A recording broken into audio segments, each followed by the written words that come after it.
6:33 de la mañana nosotros continuamos con más de Primera Página y a esta hora nos corresponde darle la bienvenida a nuestro primer invitado. Él es Julio César Reyes, es diputado a la Asamblea Nacional por la Mesa de la Unidad Democrática. Muchísimas gracias por acompañarnos. Sí, buenos días, Suec. Buenos días, Venezuela. Muchas gracias por la invitación. Diputado, hay muchos temas que discutir el día de hoy en materia política, pero yo quiero comenzar con la decisión de Avanzada Progresista de participar en estas mesas de diálogo nacional, en el cual en una primera instancia son 6 acuerdos, entre ellos la reincorporación de los diputados del Gran Polo Patriótico al Parlamento Nacional, que ya se llevó a cabo, correcto, la elección de miembros del Consejo Nacional Electoral, que ya están evaluando también según la directiva de la Asamblea Nacional, entre otros puntos. Sin embargo, usted pues fue el primero en pronunciarse a propósito de este tema. Usted era militante del Partido Avanzada Progresista, pero indicó que no le consultaron a propósito de esta incorporación o estas mesas de diálogo nacional con el Ejecutivo Nacional.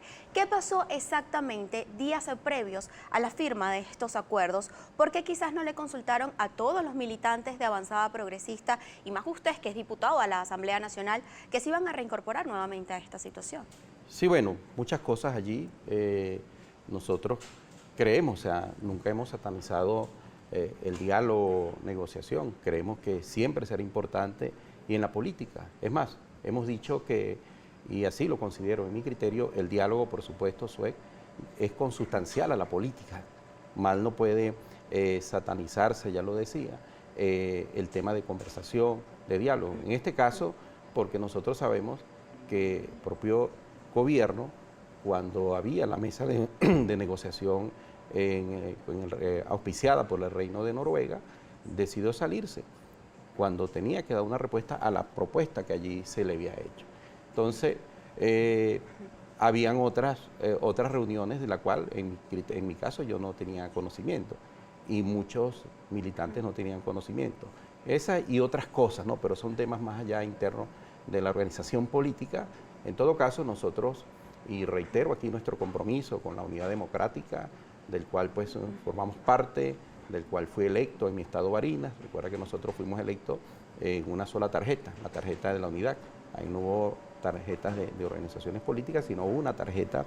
Bueno, y nosotros pues, tal cual como lo dice el 201 constitucional, más allá del tema partidista, nuestra rendición de cuenta debe dársele a nuestros electores y en cumplimiento a ello y en pleno conciencia nosotros fijamos nuestra posición al respecto. Yo creo que debe retomarse una mesa de negociación, pero obviar al Parlamento Nacional, donde está la fuerza de oposición mayoritaria y altamente representativa en nuestro país, no le hace ningún favor a tratar de resolver la crisis que nos agobia a todos los venezolanos. Ahora, diputado, el mandatario Nicolás Maduro en reiteradas oportunidades ha hecho un llamado a los partidos de oposición, entre ellos Primero Justicia, Voluntad Popular, Un Nuevo Tiempo, Acción Democrática, a incorporarse a estas mesas de diálogo nacional.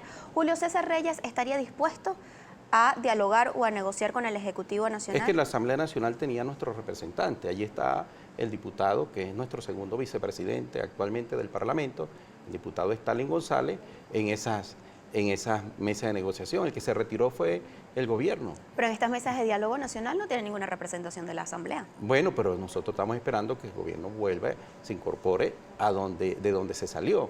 Nosotros creemos que esa mesa actualmente que lleva el gobierno es para seguir pedaleando y seguir surfeando en esta crisis tan dramática que nos golpea a todos los venezolanos. Yo quiero significar y denunciar, y hoy va a ser el primer punto del orden del día en el debate en nuestra Asamblea Nacional, la agudización de la crisis eléctrica.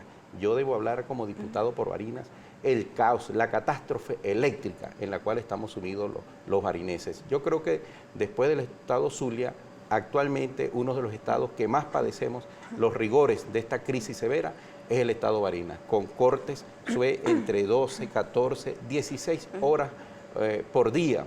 Y las respuestas siempre son vagas. Ya el gobierno no hemos visto que salga algún vocero del gobierno culpando, responsabilizando a terceros, porque creo que ese discurso ya se agotó cuando no era un reptil, cuando no era el ataque cibernético, saboteo, etcétera. Se ha evidenciado, porque esta no es la primera vez que vamos a debatir el tema de la crisis eléctrica en el Parlamento venezolano.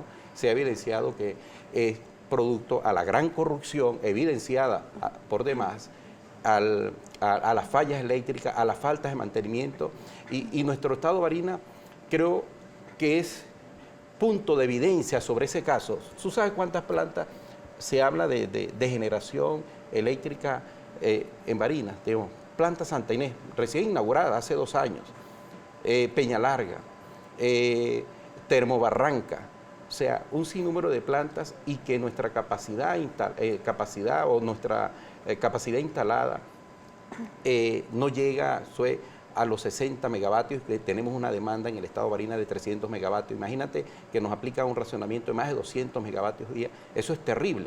Es un caos realmente. Ahora, lo que diputado, a propósito de este caos, como usted lo cataloga, de la situación y de la calidad de vida que actualmente están teniendo los venezolanos, donde se enfrentan a grandes problemas, entre ellos no solo la hiperinflación, sino también cómo lograr costear la canasta alimentaria que actualmente pues ronda en los 7 millones de bolívares, y pues también a las deficiencias de los servicios públicos, las fallas eléctricas, las fallas en el suministro de agua potable, que incluso ya llegó a la ciudad de capital. En reiteradas oportunidades hemos visto bajones, incluso sectores populares de la Gran Caracas pasan más de 2 meses sin el vital líquido. Pero ¿qué puede hacer la Asamblea Nacional? Porque hemos visto que según 59 países, Juan Guaidó es presidente encargado de la República. Ha recibido también donaciones por parte de los Estados Unidos, como por ejemplo la última por 52 millones de dólares. ¿Por qué no quizás invertir eso para mejorar o paliar de alguna forma la calidad de vida de los venezolanos? Y seguramente se canalizará por la comisión que tiene que ver con la ayuda humanitaria.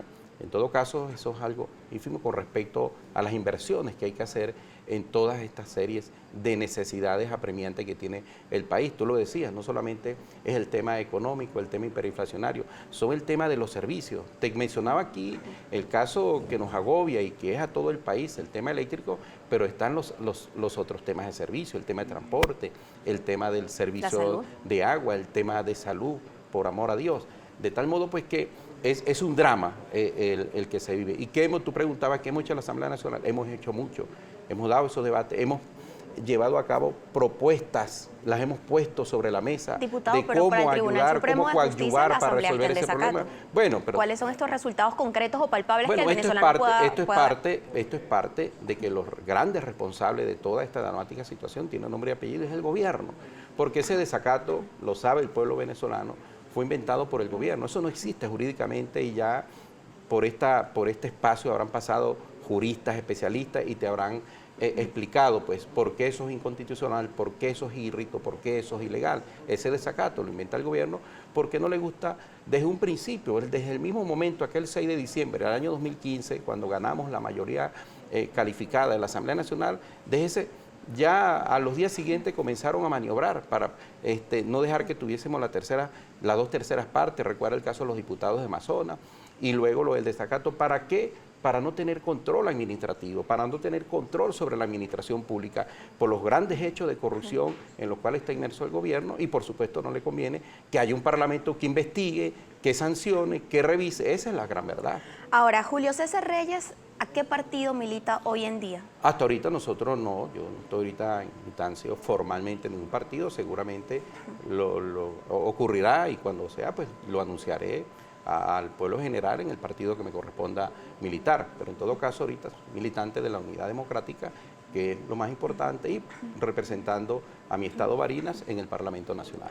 Algo bastante importante que también pues ha llamado la atención no solo de los venezolanos, sino de la comunidad internacional, es las sanciones por parte del gobierno de los Estados Unidos. Si bien es cierto, diputados a la Asamblea Nacional han hecho énfasis de que esto no afecta de manera directa a los venezolanos, ayer Adobe indicó que dejará de prestarle servicio no solo a los venezolanos, sino tanto a empresas públicas como privadas en el país. ¿Afectan de manera directa o las últimas sanciones están afectando de manera directa a los venezolanos? En lo particular, hablo por Julio César Reyes, nunca pues se puede apoyar, o sea, sanciones que vayan y afecten a la población. Hay sanciones directamente a funcionarios por hechos de corrupción, por hechos dolosos, por lavado de dinero, por legitimación de capitales, etcétera. pero si hay algunas sanciones, en todo caso, cuando se habla de sanciones, y eso lo hemos debatido, y lo decía un compañero, un colega, cuando hablan el tema de salud, sanción, bueno, la primera sanción será este señor Rotondaro, que estuvo tantos años en el Seguro Social, investiguemos lo que pasó en el Seguro Social, el tema de alimentación, lo que pasó con los alimentos, el tema del sector agua. A mí me correspondió investigar toda la crisis de agua en el 2016, recién instalada la Asamblea, porque en ese momento estaba de presidente de la Comisión de Ambiente y Recursos Naturales, y allí fue horroroso lo que nosotros encontramos en esa investigación, que no se pudo llevar más a cabo porque ahí entró el tema del desacato. Es decir, allí están esas sanciones, en la gran corrupción, en el gran despilfarro que ha traído como secuela que tengamos esta crisis. El caso, yo soy de un estado productor agrícola pecuario, el estado Barinas. El caso cuando se expropia a la empresa jurileña, eso causó un gran daño al campo venezolano. Bueno, yo no diría que serían esas sanciones las que golpean al campo venezolano, sino acciones como esas, políticas erradas que trajeron como secuela que esa situación que hoy padece el campo venezolano sea producto a políticas erradas y no a esas sanciones. Y que además, diputado, a propósito de este tema, FEDEAGRO se ha expresado a través de un comunicado donde indica que Agropatria no distribuye ni el 3% de la demanda de los productores. Pero antes de irnos a la pausa, ¿apoya usted las sanciones contra PDVSA? ¿Cómo? ¿Apoya usted las sanciones? No, directamente nosotros no apoyamos contra institución ni nada por el estilo. Cuando son las 6:45 de la mañana nos corresponde realizar una nueva pausa comercial. Como siempre, los invitamos a ustedes que comiencen a interactuar con nosotros a través de nuestra cuenta en Twitter, Primera Página, con la etiqueta Primera Página. Ya regresamos con más.